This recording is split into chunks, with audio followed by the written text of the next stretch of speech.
Hi, welcome back to another video. So it's December 29th and it's finally the day that I'm getting rid of the 2019 Nissan Leaf. This car's only actually been in two videos, the trip to and from Fully Charged Outside 2021. But I have had it for 2 years and it has served me very well indeed, and I'm actually really quite sad to see it go, and the Leaf in general. Yes, okay, there were the Rapid Gate issues, but that only affected maybe, to be honest, less than 1% of my total number of journeys. The other 99+% of journeys were happy journeys. This car has been absolutely great to me. But yeah, it's time for a change. Now, in the last video, I didn't really go into what I would be replacing the Leaf with.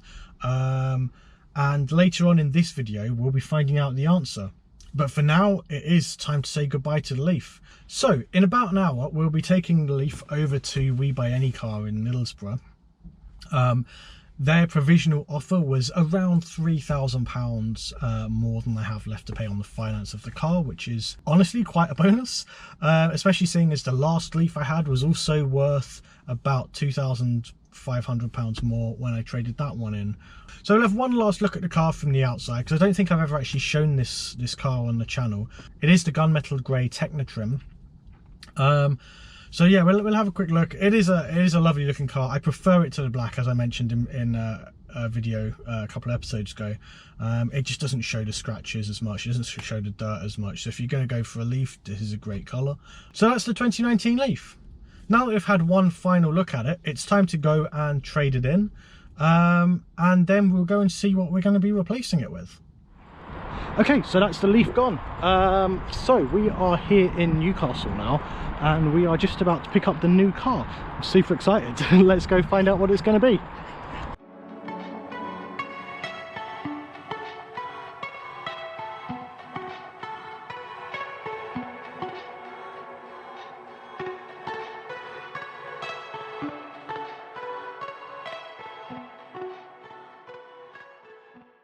So if you haven't already figured it out from the title of this video, here it is. It's the Tesla Model 3. It's a long-range model in deep blue metallic with a black interior and the 18-inch aero wheels. So, while at Tesla Newcastle, I did a full inspection of the car using the handy checklist at teslainspect.uk. This is something I strongly recommend if you're picking up a Tesla. Unlike most vehicle manufacturers, it seems Tesla basically skip the pre-delivery inspection or PDI checks and just leave all that to you.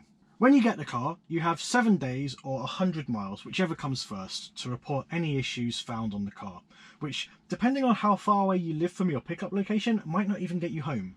But it probably is fine for most people, because there are a lot of service centres around the country, and generally you'll be picking up from the one that's closest to you. Either way, I didn't want to take any chances, so I did all the inspections right away before driving off. I have to say though, I was pleasantly surprised.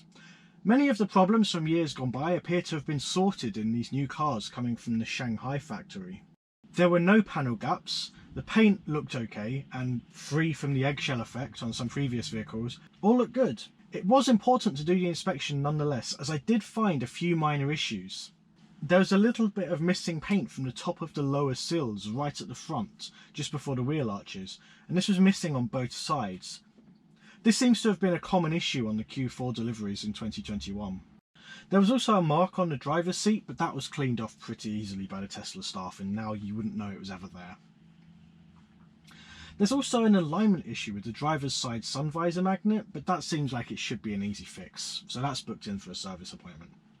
My car's also missing the front USB ports and wireless charging capability due to a part shortage, but Tesla did inform me about that before I collected the car, and I should get those missing parts added in January when I take it in for service.